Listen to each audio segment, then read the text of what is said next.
बिस्मिल्लाहिर्रहमानिर्रहीम। अस्सलाम वालेकुम dear students, welcome back to SSCT degree college. Students, हम लोग बात कर रहे थे बॉटनी के हवाले से। बॉटनी में हमारा जो चैप्टर नंबर 11 है उसमें हम लोग डिस्कस कर रहे थे इकोसिस्टम से रिलेटेड बातें।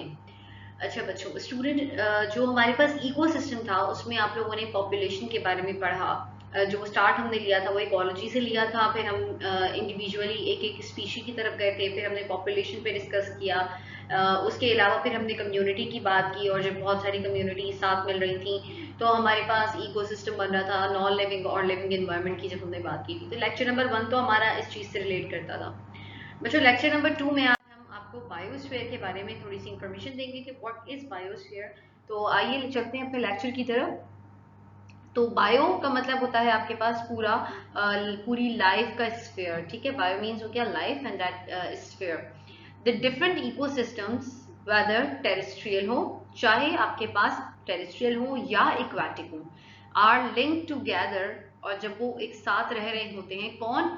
डिफरेंट इकोसिस्टम्स हो, चाहे वो एक्वाटिक सिस्टम हो, टेरेस्ट्रियल हो, जब ये सारे आपस में एक साथ रह रहे होते हैं तो उस चीज को कलेक्टिवली कहा जाता है, एक जॉइंट इकोसिस्टम बनता है, एक बड़ा, जिसमें आपके पास दोनों इकोसिस्टम्स हो। पानी वाला इकोसिस्टम भी मौजूद हो और जमीनी इकोसिस्टम भी मौजूद हो, यानी फॉरेस्ट भी हो, उसमें उसमें पॉन्ड्स भी इंक्लूडेड हो, उसमें आपके पास पूरा एरिया जो है वो पानी का भी इंक्लूडेड हो। तो इस तरह के इकोसिस्टम जब दो साथ रहने लग जाते हैं तो वो क्या कॉन्स्टिट्यूट करते हैं? वो बायोस्फीयर बनाते हैं। ठीक है, तो इस तरह से इसका नाम दिया जा सकता है कि जब बड़ा इकोसिस्टम, जॉइंट इकोसिस्टम बनता है तो इससे बायोस्फीयर भी कहा जाता है, और साथ ही साथ उसे एक और नाम दिया जाता है इकोस्फीयर के नाम से। Biosphere is the collection of the many ecosystems. Biosphere में आपके पास हमने पढ़ लिया कि बहुत सारे इकोसिस्टम्स मिल जाते हैं। तो स्पेसिफिकली दो जो आपके पास है वो कौन से हैं? एक्वाटिक है और दूसरा ये आपके पास टेरेस्ट्रियल है। The atmosphere consists of the earth's surface with few meters depth। यानी जो आपका एटमॉस्फेयर है, मैं आपको डायग्रामेटिक तौर पे दिखाती हूँ। डायग्रामेटिक तौर पे हमारे पास एक अर्थ की डायग्राम हमने ली है। ये जो है कंसीडर कीजिए, ये जो आपके पास स्मॉल वाला पोर्शन है ये आपके पास है पूरा अर्थ, ये वाला जो हमने लिया हुआ है, ये जैसे मैं रेड से हाईलाइट भी कर रही हूँ कि आपके पास पूरा पार्ट जो है वो किसका है? अर्थ का आता है। ठीक है, अब अर्थ से इन्होंने कहा है कि फ्यू मिलीमीटर जहाँ पर डेप्थ हो, with air and water capsule. अब एयर कैप्सूल क्या होता है? एयर कैप्सूल मैं आपको दिखाती हूँ कि यहाँ पर इस जगह से लेकर यहाँ तक ये जो चीज़ है ये सारी क्या कहला रही है? इस अर्थ से लेकर बाहर वाली जो दूसरी आपको लेयर नजर आ रही है ये कहलाती है एयर कैप्सूल। अब इन्होंने कहा कि जहां तक एयर कैप्सूल मौजूद है वहां और जमीन से कुछ हिस्सा नीचे, जिसको हमने एरो से भी शो किया है, कुछ हिस्सा नीचे, ये वाला पार्ट, ठीक है, ये वाला पार्ट, कुछ हिस्सा नीचे, इसे कहा जाता है कि या 20 किलोमीटर। अब कुछ हिस्सा इन्होंने जो है वो डिस्टेंस बता दिया कि 20 किलोमीटर जो है वो जमीन से ऊपर वाला जो हिस्सा है, अर्थ सराउंडिंग अर्थ, जो सराउंड किया हुआ है जमीन को, ये आपके पास क्या है? यहाँ पर लाइफ एग्जिस्ट नहीं करेगी। एक तो एयर कैप्सूल में लाइफ एग्जिस्ट नहीं करेगी, यानी कि यहाँ वाले एरिया में लाइफ, कोई जिंदगी यहाँ मौजूद नहीं होगी।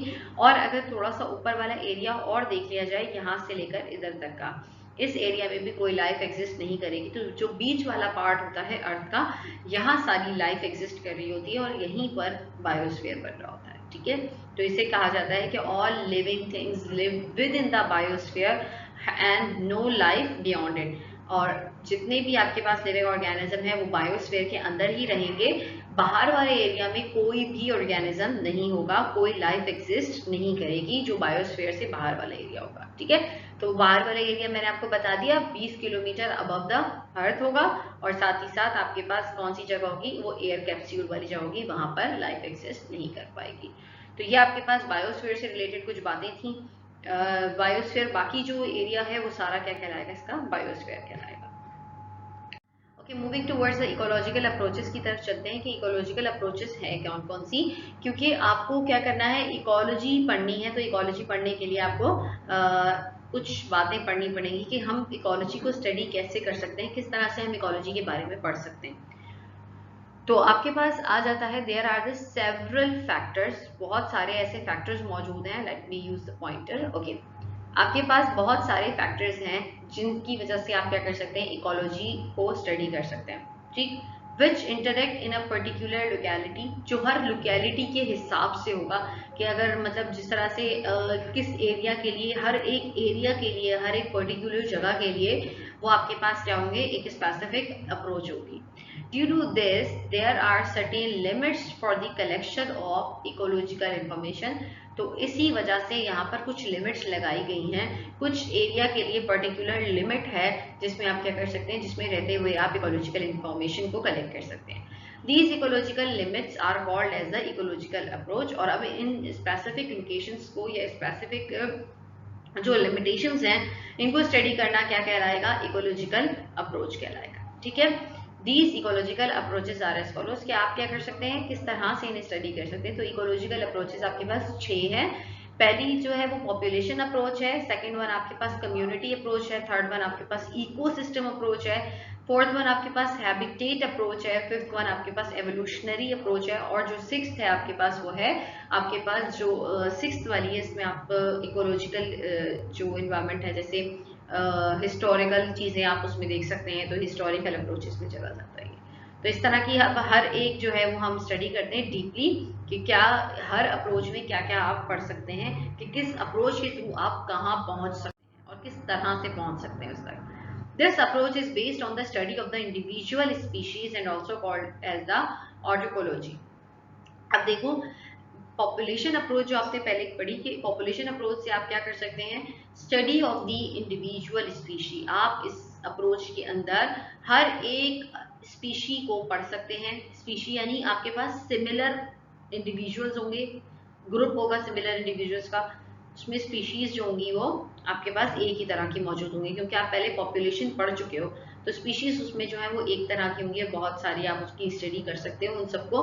तो ऐसी स्पीशीज को क्या कहा जाएगा, ऑर्टिकोलॉजी भी कहते हैं। इसकी स्टडी को ऑर्टिकोलॉजी भी कह सकते हैं और पॉपुलेशन अप्रोच का नाम भी दे सकते हैं। तो इंडिविजुअल स्पीशी की स्टडी को पॉपुलेशन अप्रोच का नाम दिया जाता है। In this approach, there is an interaction between one organism and its environment। इस अप्रोच के अंदर इंटरेक्शन होता है या एक्सचेंज हो रहा होता है चीजों का बिटवीन द ऑर्गेनिज्म, उस ऑर्गेनिज्म के दरमियान और उसके एनवायरनमेंट के दरमियान। जैसे कि एग्जांपल ले लेते हैं, if a single mango tree in the garden is studied, अगर हमने क्या करना है, एक सिंगल मैंगो ट्री को स्टडी करना है जो कि कहाँ मौजूद है, गार्डन के अंदर मौजूद है। ठीक है, अगर हमने वो पढ़ना है, उसके बारे में स्टडी करनी है। क्यों स्टडी कर रहे हैं बेटा, ताकि हम उसके सॉइल के बारे में पता लगा सके, वो किस सॉइल में रह रहा है, उसको क्या क्या चीजें रिक्वायर्ड है, उसको कितने मिनरल्स रिक्वायर्ड है, उसको क्या क्या नरिशमेंट रिक्वायर्ड है। इसके अलावा वो अपने एटमॉस्फेयर में क्या चीज इनहेल कर रहा है, किस चीज को इनहेल कर रहा है, किस चीज को एक्सेल कर रहा है, क्या उसके एटमॉस्फेयर पे लाइट के इफेक्ट हैं, क्या टेम्परेचर के इफेक्ट है। तो ये सारी बातें जो है वो हमें पॉपुलेशन अप्रोच के थ्रू पता लगती हैं किसी भी एक प्लांट के लिए।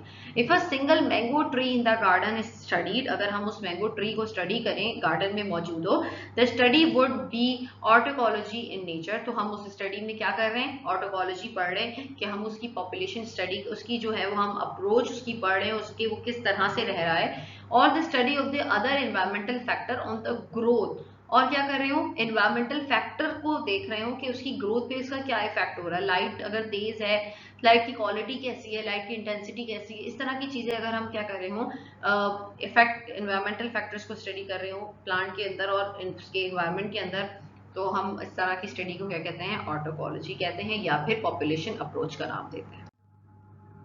कम्युनिटी की अप्रोच कौन सी होगी, कम्युनिटी आप जानते हैं क्या होता है, when there is a study about groups of living organism। अब उस लिविंग ऑर्गेनिज्म गुच्छे की सूरत में मौजूद होंगे, बहुत सारे मौजूद होंगे, तो वो क्या फॉर्म कर लेते हैं, वो कम्युनिटी बना लेते हैं। ठीक है, अब ऐसी स्टडी जिसमें आप कम्युनिटी को स्टडी कर रहे होते हैं, उस अप्रोच को क्या कहा जाता है, कम्युनिटी अप्रोच कहा जाता है या फिर साइकोलॉजी कहा जाता है। ठीक है, साइकोलॉजी भी कह सकते हैं। ऑटोकोलॉजी जो हमने पहले पढ़ी थी जिसमें हम पॉपुलेशन को स्टडी करते हैं, वो ऑटोकोलॉजी भी कहलाती है।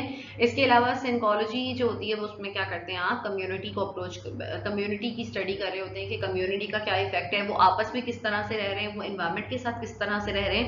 तो इस तरह की स्टडी को किसमें लिया जाता है, कम्युनिटी अप्रोच में लिया जाता है।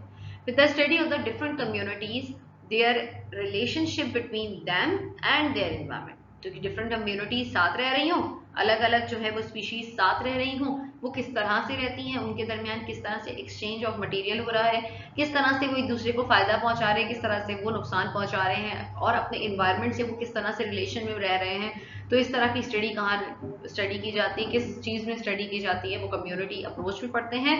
और साथ ही साथ इस तरह की स्टडी को कहा जाता है psychology.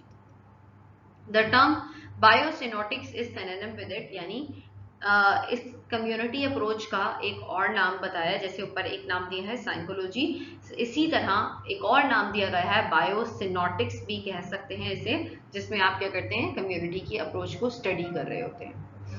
The study has developed the concept of the succession and the climax. Succession आपके पास ये होता है और climax इस तरह से होगा कि ग्रुप ऑफ कम्युनिटीज किस तरह से एक अगर बेटर कम्युनिटी है तो वो क्या करेगी, वो बेस्ट कम्युनिटी रहेगी।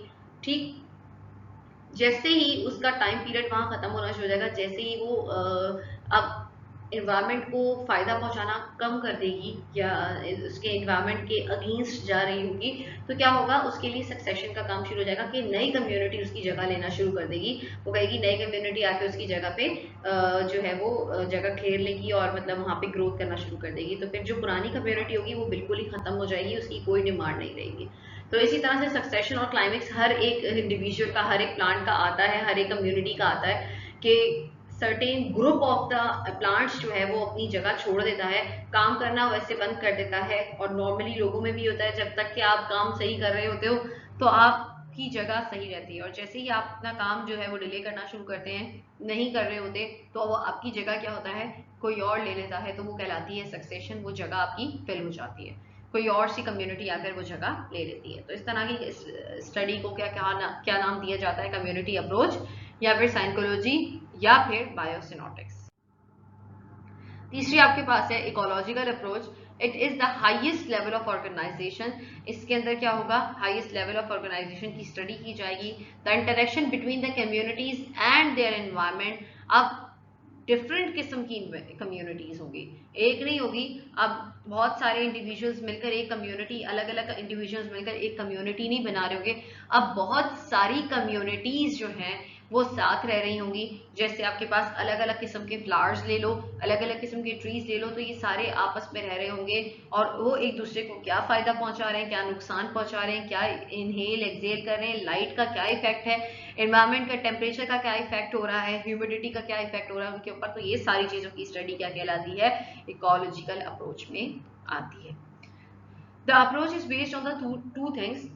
ये अप्रोच जो है वो दो चीजों पे बेस्ड कर रही होती है। अब दो चीजें कौन कौन सी हैं, the flow of energy and the cycling of the matter. Flow of energy क्या होगा कि आपके पास प्रोड्यूसर्स, फिर कंज्यूमर्स, फिर आपके पास क्या है जो कार्निवोर्स हैं। कैसे प्रोड्यूसर्स, एनर्जी का फ्लो कि सन से जो है वो रोशनी किसने ली है, प्लांट ने ली है। ठीक है, प्लांट ने किससे ली, सन से रोशनी ली। अब सूरज की जो रोशनी है वो किसके, जो प्लांट ने अपना फूड बना लिया। अब प्लांट को किसने खा लिया, हर्बीवोर्स ने खा लिया। ठीक है, हर्बीवोर्स को किसने खा लिया, कार्निवोर्स ने खा लिया। कार्निवोर्स को किसने यूज कर लिया, और बड़े एनिमल्स ने यूज कर लिया। तो इस तरह की जो है वो एनर्जी का फ्लो मुसलसल चलता रहता है। सन से जो एनर्जी हासिल होती है वो प्लांट लेता है, प्लांट से जो एनर्जी मिल रही होती है वो फिर हर्बीवोर्स ले रहे होते हैं, हर्बीवोर्स से फिर कार्निवोर्स। तो इस तरह से एनर्जी का फ्लो मुसलसल चलता रहता है। तो ऐसी स्टडी उनके अंदर आप क्या कर रहे होते हो, इन चीजों को की भी अप्रोच पढ़ रहे होते हो। तो वो सारे के सारे किस में काउंट किए जाते हैं, इकोलॉजिकल अप्रोच में काउंट किए जाते हैं। फिर cycling of the matter. Cycling of the matter का मतलब क्या होगा कि आपके पास जैसे ही प्लांट है, प्लांट किसने खा लिया, हार्बीवोर ने खा लिया। हार्बीवोर की डेथ हो जाती है तो वो वापस क्या होता है, हार्बीवोर की डेथ हो जाए या कार्निवोर्स खा लें हार्बीवोर को तो कार्निवोर की डेथ हो जाए, तो ये सारे वापस किसके अंदर चले जाते हैं, ये जमीन के अंदर चले जाते हैं। और दोबारा से ये क्या हो रहे होते हैं, मैटर जमीन के अंदर का जो प्रोसीजर चल रहा होता है उसे रिसाइक्लिंग ऑफ मैटर कहा जाता है। कि हड्डियां जो उसकी, उनके अंदर से जो मिनरल्स हैं वो प्लांट फिर यूज कर रहे होते हैं, फिर प्लांट से दोबारा हार्बीवोर्स के पास जा होता है। फिर हार्बीवोर अगर जो है वो मर जाते हैं तो जमीन में उनकी जो है वो डेड बॉडीज डिकम्पोज होना शुरू हो जाती हैं, कार्बन बनना शुरू हो जाता है, फिर न्यूट्रिएंट्स और भी होते हैं। तो प्लांट जो है वो by the help of the roots ये रिसाइकल कर रहा होता है इन मैटर्स को। तो इस तरह से जो है ये ज़मीन का हिस्सा पूरा चलता रहता है। सूरज जिस तरह से दे रहा होता है रोशनी, वो पूरी फ्लो ऑफ एनर्जी चल रही होती है, और साथ ही साथ अगर उनकी डेथ भी होती जाती है तो वो भी ज़मीन के अंदर जो है वो शामिल होते रहते हैं। तो साइकिलिंग, मैटर की साइकिल इस तरह चलती रहती है मुसलसल। जैसे कुछ इस तरह से अगर देखा जाए एग्जाम्पल, तो किसने खाया? ये प्लांट हैं, ये प्रोड्यूसर्स हैं, इनको मिली सनलाइट, यहाँ से सूरज की रोशनी प्रोड्यूसर से ली। प्रोड्यूसर्स जो हैं वो आपके पास ऑब्वियसली जो प्रोड्यूस कर सकते हैं, इसीलिए इन्हें कहा जाता है, जो प्लांट्स वगैरह उन्हें प्रोड्यूसर्स भी कहते हैं। अब प्रोड्यूसर को किसने खाया? प्रोड्यूसर को खाया रैबिट ने, यानी कि ये क्या है, प्राइमरी कंज्यूमर कह सकते हैं या हार्बीवोर कह लीजिए। फिर हर्बीवोर को किसने खाया? इस स्नेक ने खा लिया, तो ये आपके पास सेकेंडरी कंज्यूमर यानी कि कार्निवोर आ गया। फिर बड़े वाले एनिमल्स को किसने खा लिया? टर्शरी कंज्यूमर आ गया आपके पास। ये आपके पास हो गया हॉक वगैरह या ईगल वगैरह, इन्होंने सांप को खा लिया। तो इस तरह से एनर्जी का फ्लो आपको नजर आ रहा होगा कि एक एनर्जी जो है वो सूरज से आई और फिर दूसरे एनिमल्स ने एक एक करके उसको लेते रहे, और इस तरह से एनर्जी का फ्लो जो है वो कम हो गया। यानी अगर एनर्जी यहाँ से बहुत हाई अमाउंट ऑफ एनर्जी आई, तो हाई अमाउंट ऑफ एनर्जी में आपके पास 1000 कैलोरी जो है वो इसने ली, ठीक है। इससे थोड़ा सा हीट लॉस हुआ, इसने 100 किलो कैलोरी ली, और इसने और हीट लॉस करके 10 किलो कैलोरी इसके पास हीट पहुंच गए। तो इसी तरह फ्लो ऑफ हीट भी जो है वो कंटिन्यूसली कम होता रहेगा। साइक्लिंग ऑफ मैटर भी आपको समझ आ गया होगा आई होप, और वो भी।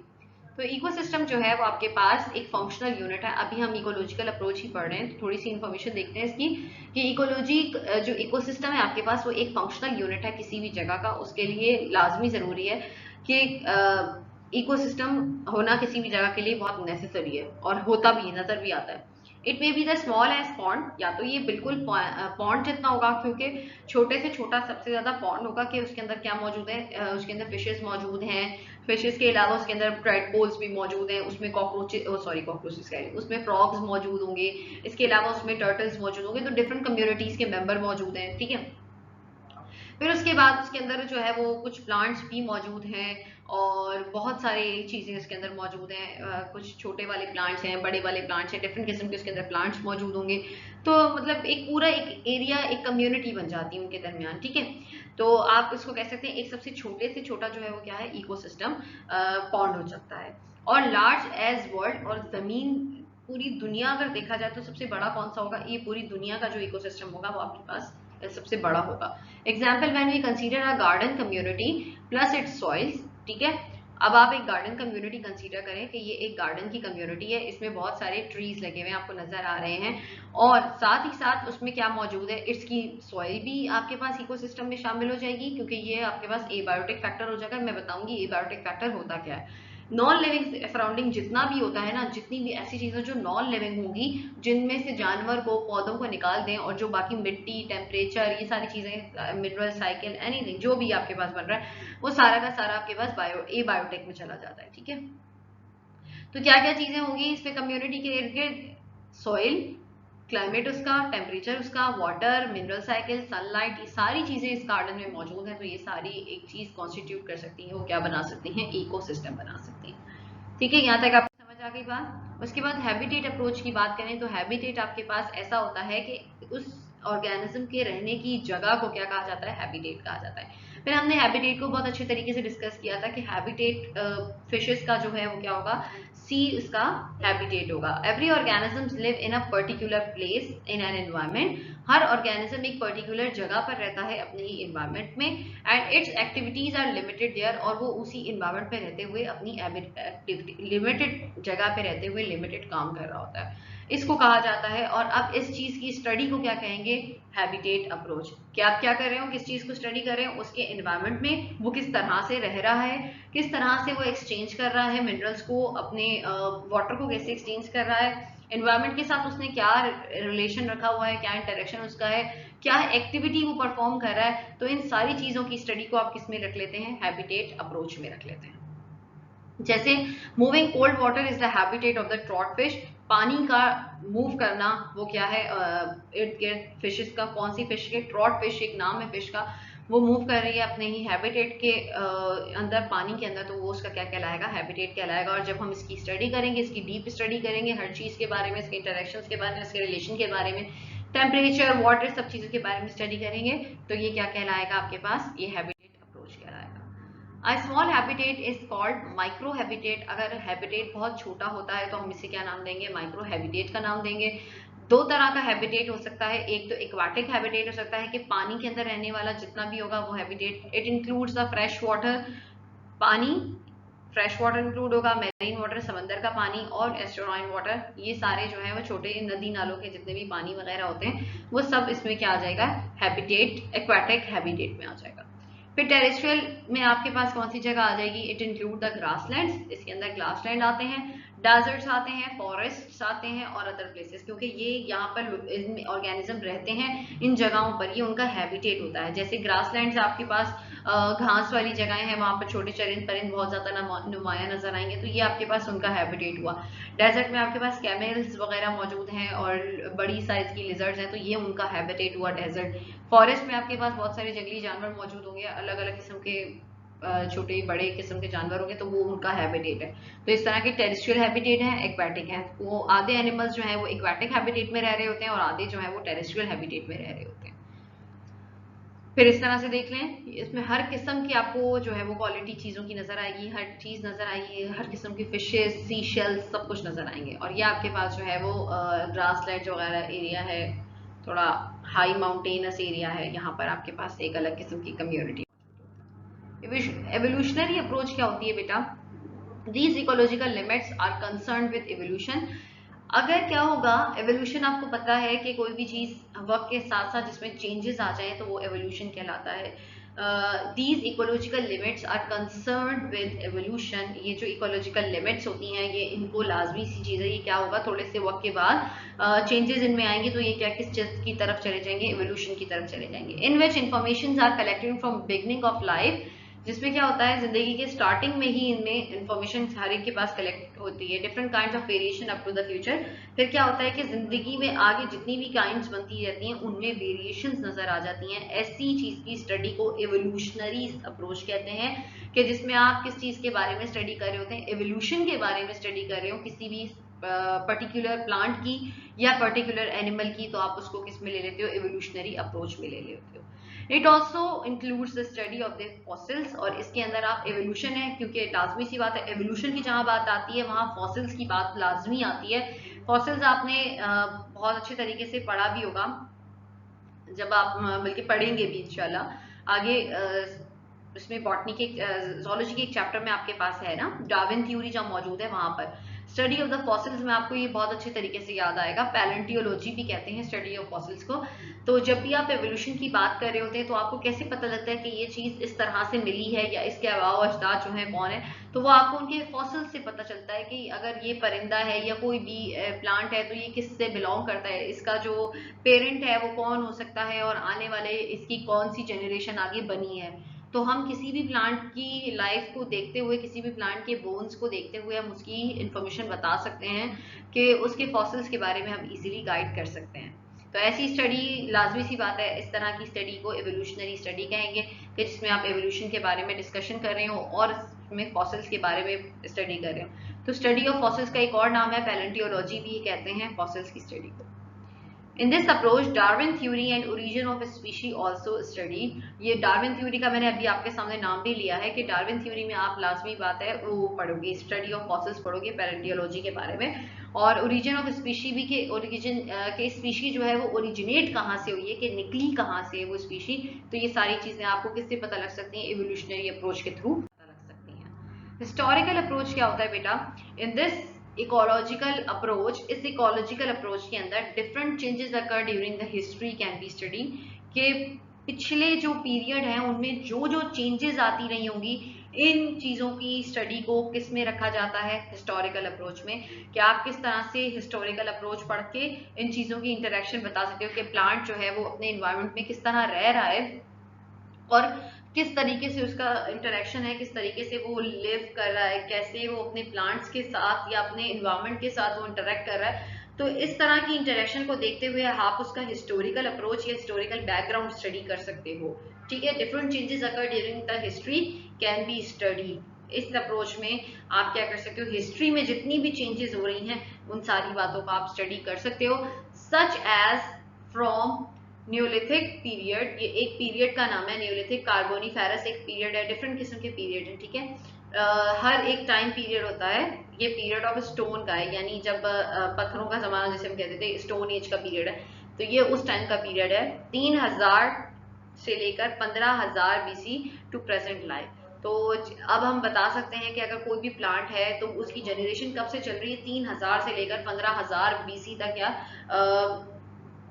बिफोर सेंचुरी कह सकते हैं कि मतलब 3000 से लेकर आप 15000 तक उस चीज की लाइफ चल रही है, या अब तक जो भी है, तो हम उससे जो है वो हिस्टोरिकल बैकग्राउंड फॉलन से बता सकते हैं। By this study, a better planning and a new trends may be possible in the field of ecology. इस स्टडी को देखते हुए हम नए नए प्लान्स अच्छे बना सकते हैं, क्योंकि प्रीवियसली आपको एक प्लान मिल जाता है, तो फिर आप आगे उसको स्टडी कर रहे होते हो कि आप देख रहे होते हो कि अगर इसमें क्या इम्प्रूवमेंट की जाए तो किस तरह से हिस्टोरिकल चेंज आ सकता है। तो आप क्या कर सकते हो, इनको पढ़कर इसमें से बेटर प्लानिंग ढूंढ सकते हो। इसकी स्टडी करने से आपको पता लग सकता है कि किस तरह से हमें नए प्लांट्स में को किस तरह ग्रो करवाना है, उनमें किस तरह से हमें चेंजेस करनी है, तो नई फील्ड प्रोड्यूस हो जाएगी हमारे पास। तो ऐसी स्टडी आपके पास क्या कहलाती है, हिस्टोरिकल अप्रोच कहलाती है। स्टूडेंट्स, आज का लेक्चर हम यहीं तक रखते हैं। इतनी डिस्कशन हम लोगों ने की है, ये सारी बातें हम आज तक उसमें रखते हैं कि हमने आज के लेक्चर में इकोलॉजिकल अप्रोच खत्म किया है, ठीक है। अगले लेक्चर में इंशाल्लाह, लेक्चर नंबर 3 में हम मिलते हैं इकोसिस्टम के साथ और उसके बायोटिक और एबायोटिक फैक्टर्स को इंशाल्लाह स्टडी करते हैं डीपली। तब तक के लिए बच्चों, आप लोग अपना ख्याल रखें और इस चैप्टर को अच्छी तरीके से आप अपने पढ़ने की कोशिश करें। आई होप आपको आज का लेक्चर बहुत अच्छा समझ आया। Thank you.